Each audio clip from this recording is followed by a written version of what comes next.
Buenos días para todos los hermanos y hermanas que estamos presentes aquí en la comunidad cristiana Grano de Mostaza, en el Polideportivo de Floralia, a los hermanos que se conectan a través de las redes de la comunidad cristiana Grano de Mostaza.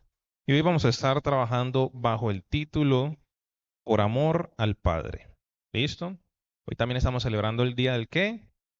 El Día del Padre. Entonces, curioso, vamos a estar hablando sobre el título Por amor al Padre. Y arrancamos de la siguiente forma. Hay momentos en nuestra vida donde por cualquier motivo, cualquier circunstancia, llegamos a conocer a una persona extraña, por así decirlo, que literalmente nos cambia por completo. Y esto no solo, digamos, aplica en el caso o en el ámbito romántico, cuando uno se conoce con su pareja, sino también pasa cuando la madre ve a su hijo por primera vez, cuando nosotros como hijos empezamos a tener esa conciencia de quiénes somos y quiénes son nuestros padres, ahí empezamos, digamos, a tener ciertos cambios en relación a esa persona que estamos conociendo. Entonces pasa en todos estos ámbitos. Y cuando nos encontramos en esta situación, quizás con intención o quizás de manera inconsciente, nosotros empezamos a presentar unos cambios propios en nuestras vidas. Y es en relación a la persona que nosotros amamos. Digamos que pueden suceder, como les decía, de forma consciente o de forma inconsciente. Y de forma inconsciente podemos, o no sé a quién le haya pasado, cambiar y adoptar hábitos y hasta suprimir hábitos propios de forma inconsciente cuando nos empezamos a relacionar con nuestra pareja, por así decirlo. O un ejemplo de esto. ¿Quién no le ha pasado que se le pegan algunos, ¿cómo se llama eso? Manías, por así decirlo, se le pegan. No, que usted antes no comía tal cosa, pero ahora, mejor dicho, si no es eso, no come, ¿cierto? Entonces nos puede pasar de forma inconsciente, pero también puede pasar de forma consciente, por dos causas, por así decirlo, o englobarlas. La primera, porque la otra persona así lo expresa y le dice, mira, lo que pasa es que a mí no me gustan estas actitudes o no lo considero, y aunque uno en su interior diga, no, pues yo no lo comparto o no estoy totalmente de acuerdo, por amor a esa persona, uno lo cambia, ¿cierto? O también sucede cuando uno mismo desde su interior, digamos en función de ese amor que uno siente por el otro, dice, no, hay ciertas cosas que yo hago que yo veo que lastiman, que yo veo que ofenden, entonces mejor no, cambiemos. Y pueden ser cosas que a uno le gusten, ¿cierto? Pero que uno cambia, ¿por qué?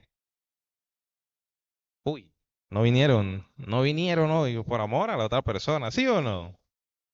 Ah, bueno, ahí ya vino uno, ya pasemos lista porque vino uno. Y pueden ser costumbres que estén muy arraigadas desde hace mucho tiempo y que estén presentes en nuestra vida desde hace muchísimo, pero por ese amor son situaciones que cambiamos. Y es que al hablar de los cambios, debemos entender que los cambios no ocurren simplemente por arte de magia, por así decirlo, sino que deben estar motivados para que estos ocurran. Por ejemplo, ¿a quién no le ha pasado? Yo me miro un poquito la barriga y me tiemblo la camisa. ¿A quién no le ha pasado que le dicen, ay, mira, vos estás un poquito como gordito, como rellenito, como que se te ve que sos papá porque tenés barriga? Uy, aleluya. Le dicen a uno así, ¿cierto? Y le dicen, ve, como que tenés 500 pesos más de barriga. ¿Eso qué genera? Eso primero genera como un poquito de molestia, ¿no? Como que pica, pero listo. Y uno dice, no, ya me van a decir lo mismo una y otra vez. Puede que para alguien que, digamos, como lo perciban los demás, sea realmente importante, esa persona diga, uy, no, sí, yo me voy a poner a hacer ejercicio, yo voy a correr, yo voy a hacer lo otro, voy a cambiar mis hábitos alimenticios. Pero para la mayoría de nosotros, y me incluyo allí, uno dice, uy, tengo el estómago un poquito como grande y le da un momentico de depresión.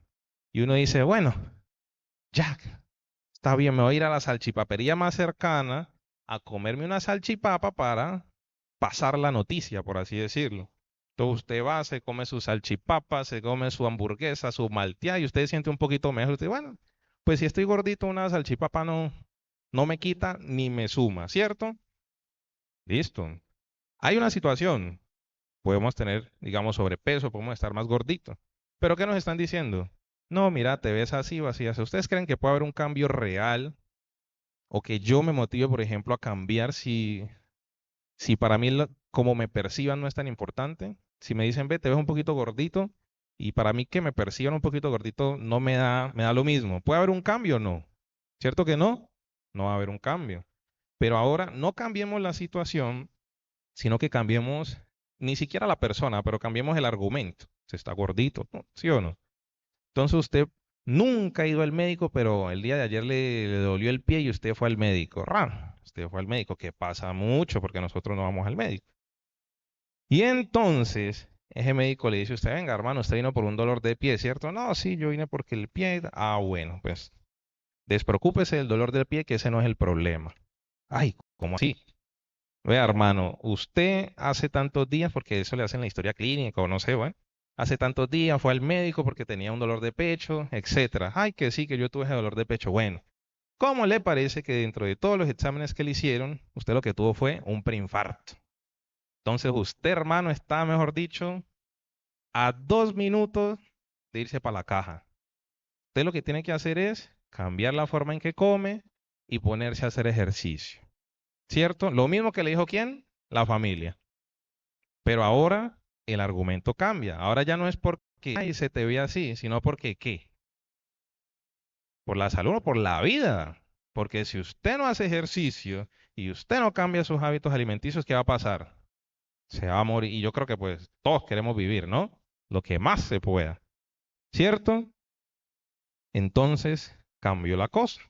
Ahora usted ya no sale para la salchipapería más cercana, ni va para McDonald's, ni a Popsi a comerse una malteada, sino que usted arranca para donde usted arranca para la San Jorge, que es una tienda naturista para los hermanos que están ahí. Usted arranca para la tienda naturista y usted, ay, yo necesito es un edulcorante para cambiar el azúcar. Entonces usted ya coge el aceite ese barato que le valía 16.000 pesos el galón para fritar las papas y para fritar todo, y usted va y compra lo que es un aceite de aguacate o aceite de coco y lo compra en spray para no echarle ya, ¿no? Dos. Ya con esto te frita, ¿cierto? Entonces, es la misma situación, ¿sí o no?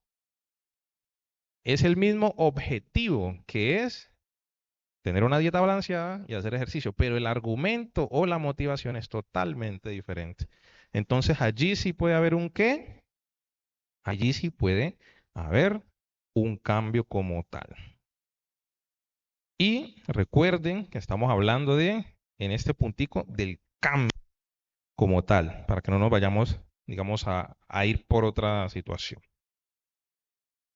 Cuando nosotros aceptamos a Jesús como nuestro Señor y nuestro Salvador, como ese Mesías enviado por Dios para salvar el mundo, nuestras vidas empiezan ¿a qué? A cambiar, ¿cierto?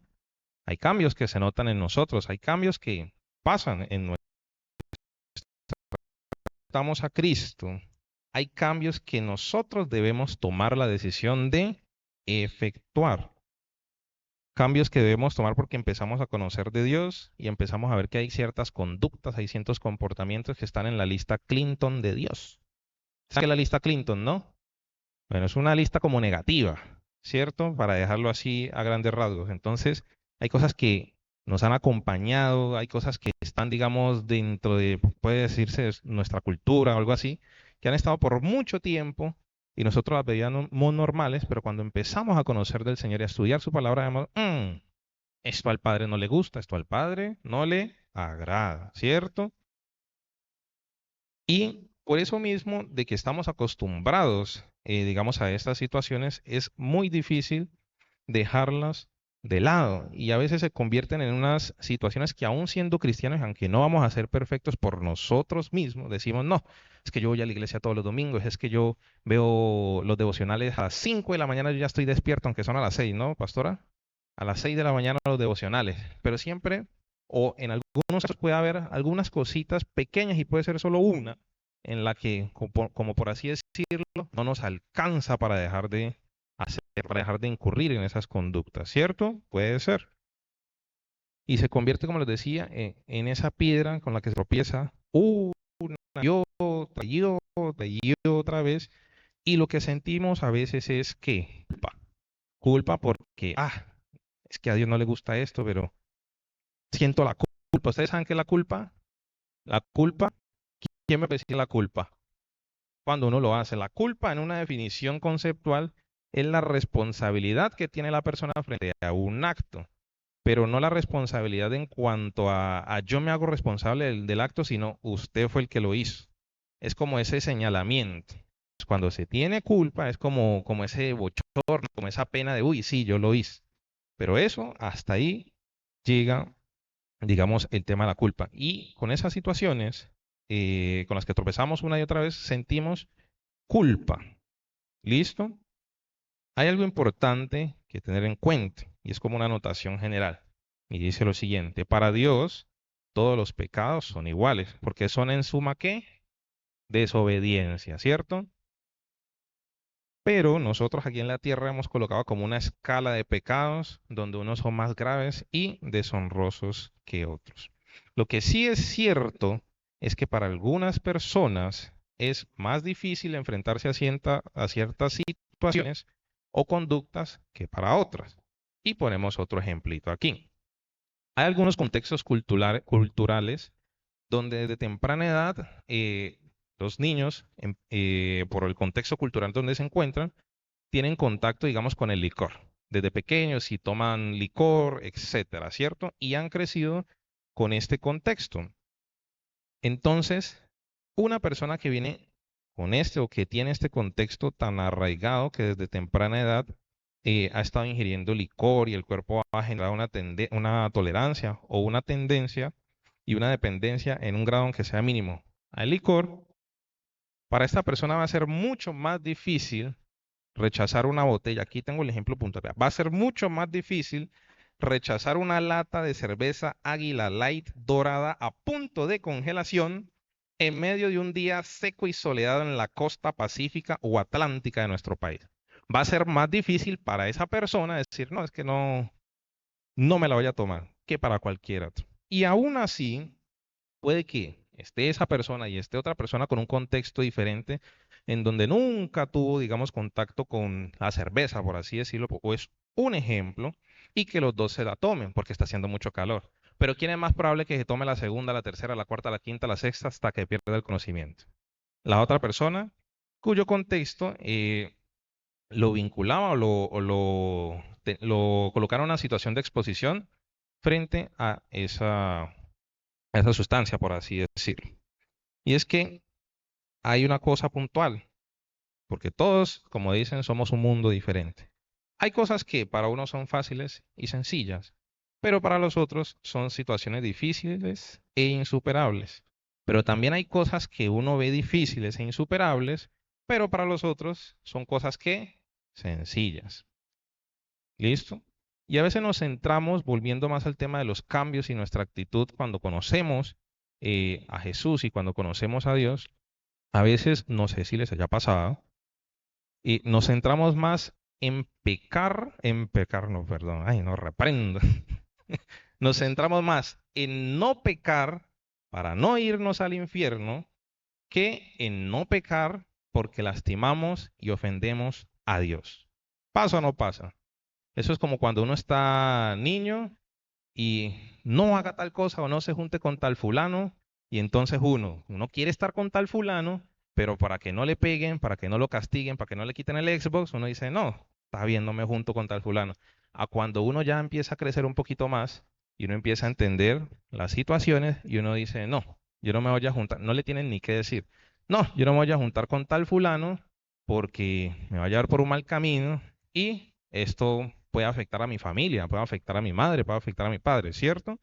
Son dos situaciones diferentes. Y en eso es lo que vamos a reflexionar, teniendo en cuenta los cambios cuando conocemos a Jesús en este breve mensaje.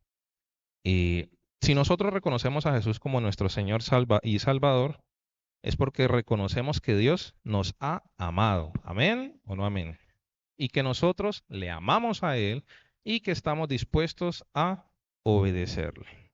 Y aquí vamos a hacer un paréntesis antes de pasar al punto y vamos a hacer una lectura para comprender algo muy puntual de un fragmento bíblico que se encuentra en Marcos capítulo 12 versículo 41 y 44. Anótelo ahí, yo lo leo porque lo tengo acá ya disponible. Marcos capítulo 12, versículo 41 al 44.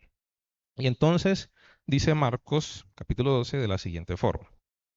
Estando Jesús sentado delante del arca de la ofrenda, miraba cómo el pueblo echaba dinero en el arca, y muchos ricos echaban mucho.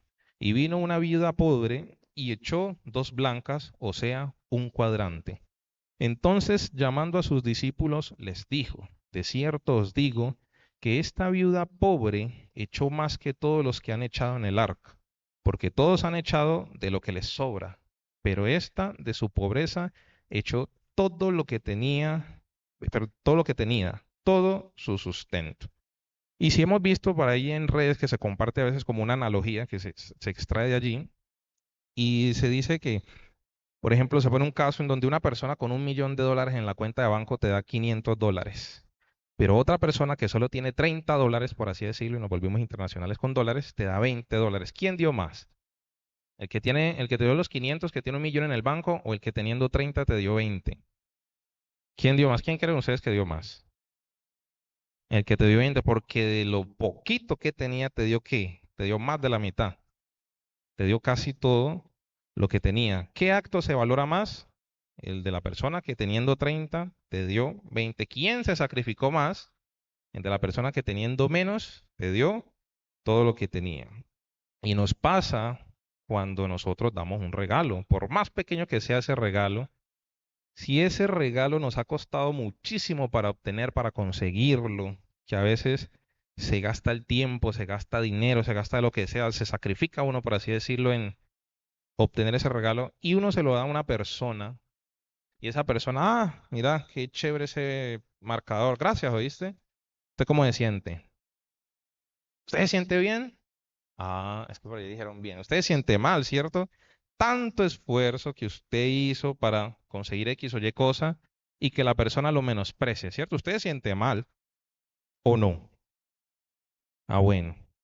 ¿Cómo les parece que Dios a nosotros nos dio un regalo que a Él le costó muchísimo más de lo que a nosotros nos pueda costar cualquier cosa en esta tierra? ¿Cierto? ¿Estamos claros o no estamos claros allí? Amén. Ay, pero dicen amén, pero no dicen qué nos regaló. ¿Qué nos regaló? La salvación. Aquí como yo sé que casi no todos traemos Biblias, entonces por eso el mensaje no obliga como tanto a leer, pero está este versículo que todo el mundo o la mayoría se lo sabe. ¿Qué dice Juan 3:16?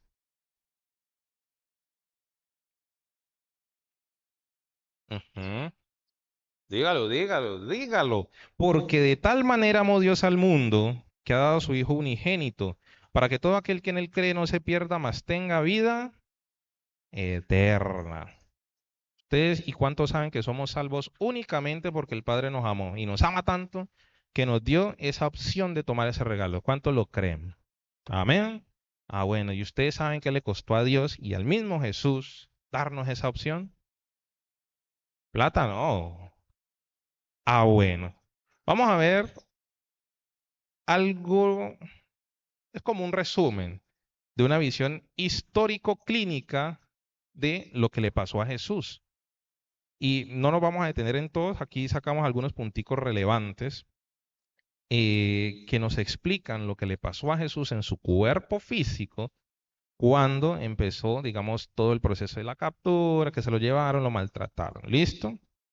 Entonces, arrancamos con Lucas 22, capítulo 22, versículo 39 al 44, y yo lo leo acá.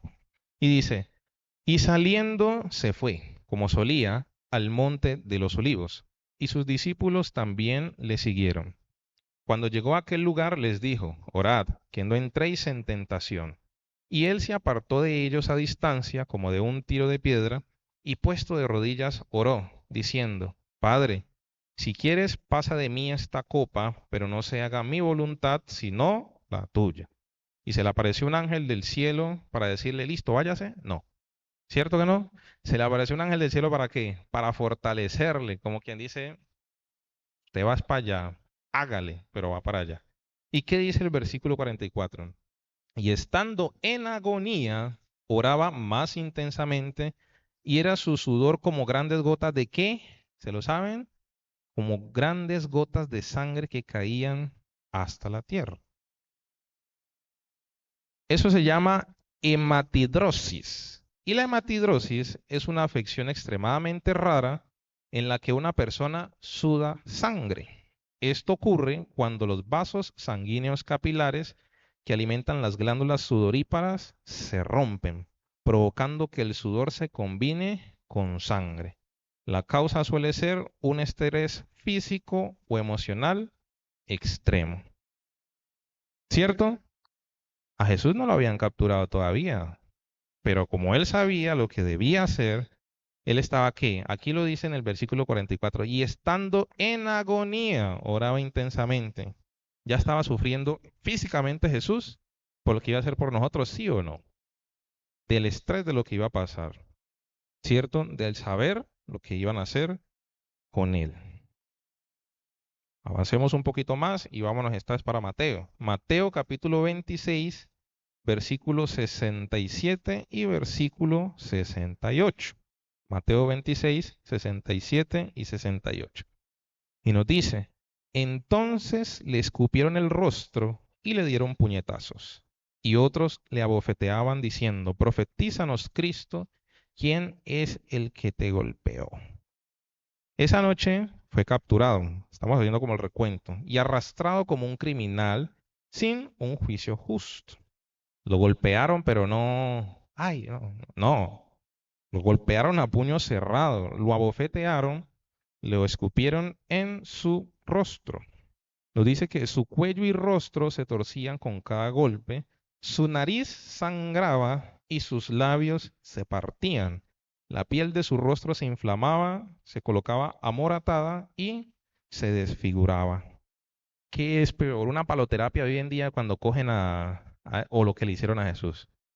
Porque es que aquí estamos en una versión light de lo que le hicieron a Jesús. Una paloterapia de esos que cogen a los ladrones, le queman la moto y lo golpean, es un masaje, un día de spa, frente a lo que le hicieron a Jesús. Avancemos otro poquito más. Mateo capítulo 27, versículo 26. Y entonces le soltó a Barrabás y habiendo azotado a Jesús, lo entregó para ser crucificado. Ustedes saben cómo fue ese azote, no es que lo cogieron y tan, váyase. Mire, la flagelación, dice esta parte del estudio clínico. Jesús fue desnudado y atado a una columna de piedra y azotado con un flagrum romano. ¿Qué es eso? Ese es un látigo de varias correas de cuero con puntas de hueso afilado, vidrio y metal en sus extremos, que no están así en forma de garfio. Y con cada latigazo, esos ganchos que hacían, se clavaban o se incrustaban en la espalda y al ser jalados, ¿qué pasaba? ¿Qué pasa? ¿Qué es lo lógico que pasa? Desgarraban la carne y el músculo. Y no fue uno. ¿Cuántos fueron? Esta es pregunta para la actividad. No, tampoco. Fueron 39 de los mismos. ¿Esto qué fue? Eso fue una masacre controlada. Nos dice este análisis clínico de esta situación que la espalda probablemente quedó como un campo abierto, colgando jirones o tiras de piel y sangrando profundamente. Los músculos dorsales, estos de acá y los intercostales, fueron afectados de tal forma que quizás hasta costillas quedaron expuestas. Se le veía por dentro la costilla. O sea que eso no fue ay, crucifiquémoslo y lo amarramos con cuidado. No, le dieron fue con todo. Y vámonos más adelante. Seguimos en Mateo. Mateo, capítulo 27, versículos 28 y 30. Y de allí ya, digamos que desarrollamos, según el estudio clínico, lo que pasó. Y dice, y desnudándole, le echaron encima un manto de escarlata y pusieron sobre su cabeza una corona tejida de espinas y una caña en su mano derecha. E hincado, ¿qué dice aquí? E hincando la rodilla delante de él, le escarnecían diciendo, salve, rey de los judíos, y escupiéndole, tomaban la caña y le golpeaban en la cabeza. ¿Ustedes creen que ellos, entre lo que pasó en la flagelación y esto, ay, no, dejémoslo descansar 2 horitas? Eso fue inmediato, sin darle tiempo para sanar ni para limpiar sus heridas, le colocaron una corona de espina. Eso lo sabemos todos, ¿cierto? Una corona de espina. Dice aquí que probablemente de la planta Sisyphus, así la mencionan, que son con espinas largas y duras como clavos. O sea, no fue una de esas, esa matica que tiene chuzos, un árbol de limón, que usted se chuzó y ay, ay, no. Espinas que largas y duras como un clavo, nos dice. Y fue incrustada a presión en su cabeza. El cuero cabelludo que está lleno de vasos sanguíneos, lógicamente, sangró abundantemente. Nos dice que este dolor era punzante y constante. Y tras de eso, ¿qué nos dicen? Que nos dicen acá, el versículo 30, y escupiéndole, tomaban la caña y lo golpeaban en su cabeza. ¿Ustedes creen que ellos le quitaron la espina, la corona para golpearlo? Le quitaban, lo golpeaban, le quitaban, lo golpeaban. Con la corona encima le pegaban, ¿cierto? Aquí no los dice.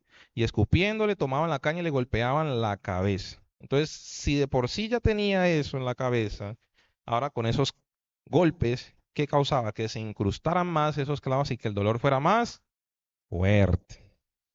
Y ya para ir terminando con esto que es un poquito gráfico, siento, pastora. Cuando llegaron al Gólgota, ¿qué hicieron? Lo desnudaron por completo, humillándolo una vez más, lo lanzaron al suelo, extendieron sus brazos y clavaron gruesos clavos de hierro a través de sus muñecas. Aquí nos dice, donde el nervio mediano corre.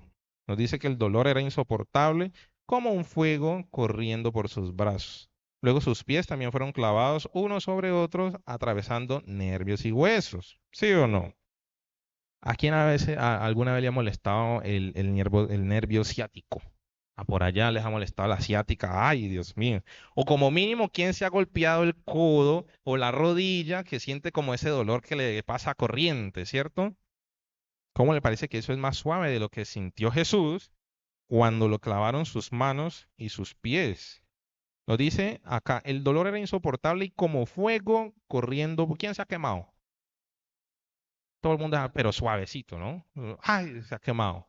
Ahora imagínense poner los brazos, las manos allá al fuego por más de 10 segundos, a ver si usted aguanta. Ese fue el dolor que sintió. Y colgado en la cruz, respiraba y respirar se volvió una lucha. Para inhalar nos dice que debía empujarse hacia arriba con los pies clavados, frotando además que, ¿cómo le había quedado la espalda?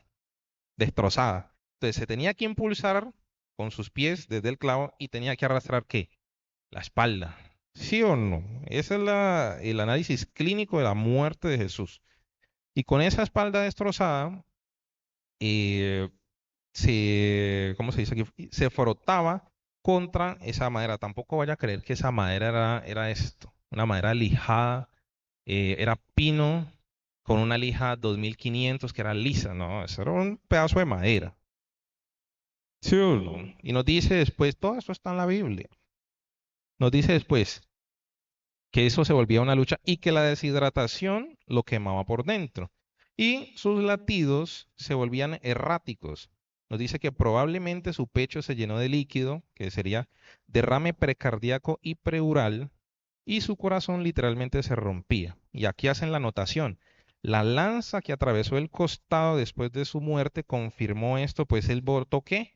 Sangre y agua. La conclusión aquí es que Jesús no murió simplemente, sino que fue ni siquiera asesinado, sino destruido literalmente. ¿Quién se ha visto aquí la pasión de Cristo? Yo me he visto la pasión de Cristo. ¿Cómo le parece que la pasión, e incluso esta descripción, me atrevo a decirlo yo, es la versión familiar de lo que le hicieron a Jesús? Es la versión que se puede compartir. Que yo creo que fue mucho, mucho más grave de lo que nos dicen aquí.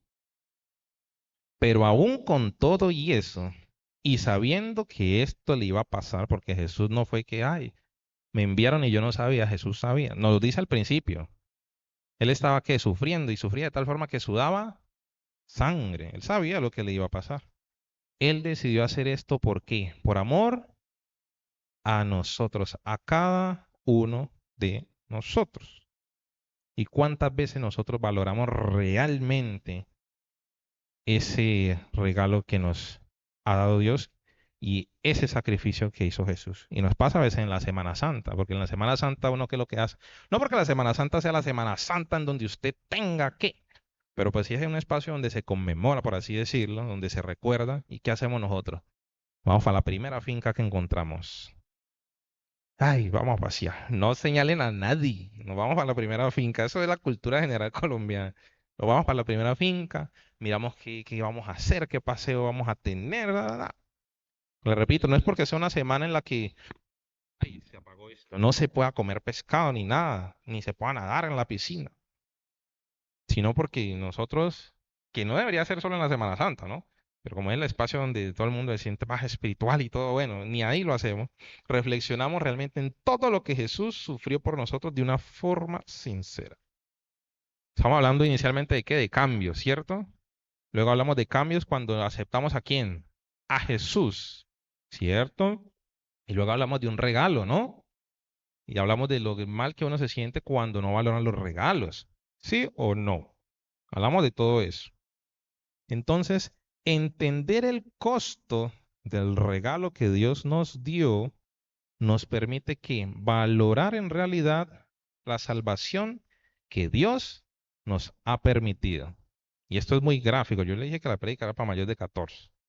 Esto es muy gráfico, pero es que necesitamos entender qué hizo Dios, qué permitió Dios y qué pasó Jesús para que nosotros reflexionemos de verdad y digamos, de verdad y en lo personal, yo siento que no valgo el sacrificio que hizo Jesús en mi vida. Y es que así es, porque es que nosotros no somos salvos porque nosotros seamos los mejores, sino porque ¿quién nos amó? Porque Dios nos amó. Y envió a su Hijo, como dice Juan 3:16, a que viniera aquí y pasara por todo esto para que, ¿qué? Los que creamos en Él seamos salvos.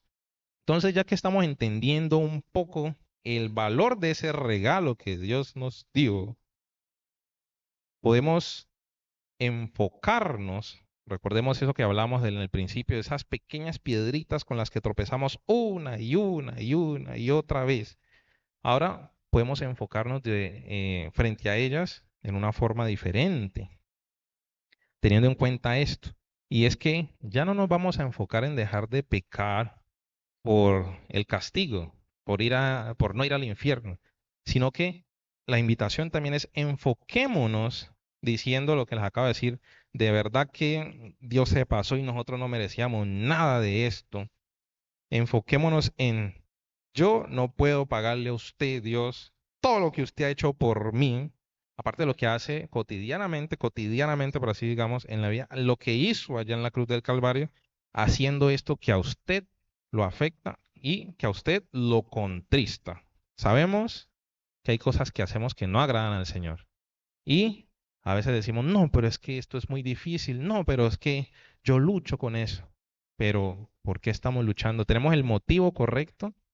Es por no irnos al infierno, por no irnos a quemar allá. El infierno existe, yo lo creo, ustedes lo creen, pero es que nuestra motivación no debe ser esa de que nos van a castigar, sino que la motivación de que nosotros realicemos ese análisis y reflexionemos de forma correcta frente a esas cosas que no le agradan al Señor es ¿por qué?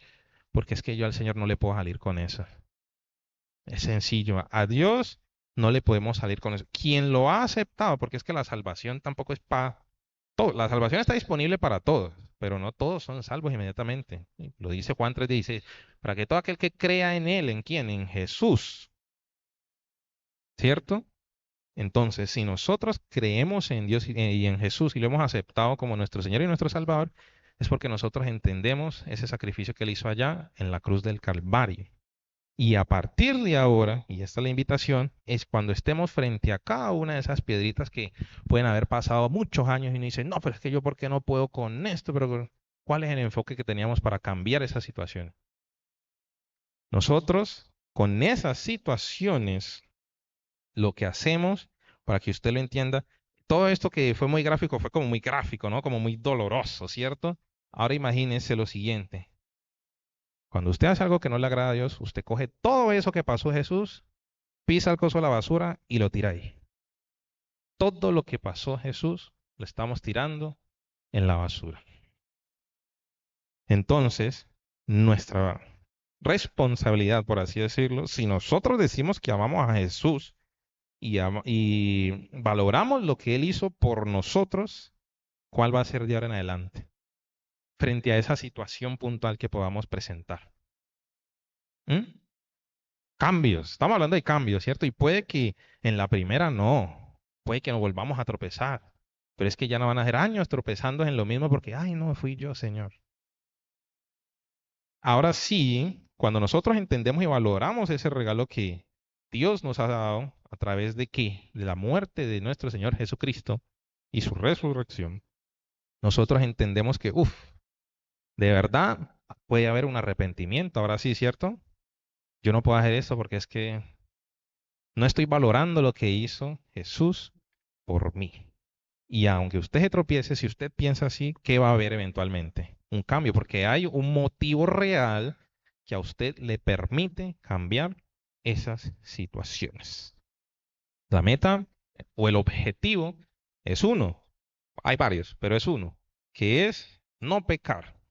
Pero lo que nos motiva a no pecar tiene que ser el corresponder a Dios ese amor que nos ha dado y dejar de hacer esas cosas por amor al Padre. Que así es que se titula el mensaje, por amor al Padre, valorando ese regalo precioso que nos ha dado. Y en ese mismo sentido también hacer lo que nos ha mandado a hacer. Ese es el mensaje del día de hoy. Así que los invito, hermanos, a que nos pongamos en pie y que le oremos al Padre primero agradeciéndole todo lo que Él ha hecho por nosotros.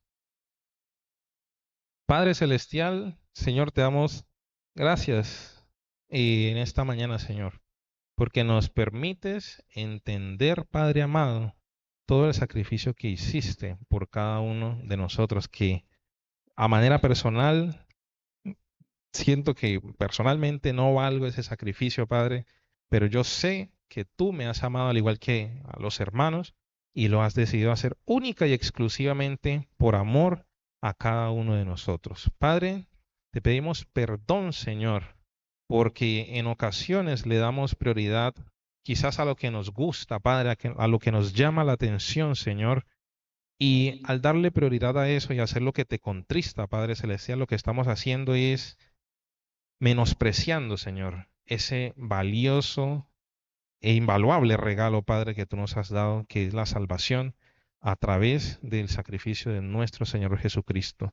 Te pedimos perdón, Señor, porque hoy entendemos y hoy comprendemos que eso es simplemente un regalo que nace de tu profundo amor, Padre, y que nos comprometemos, Señor, a no menospreciarlo de ahora en adelante, Señor.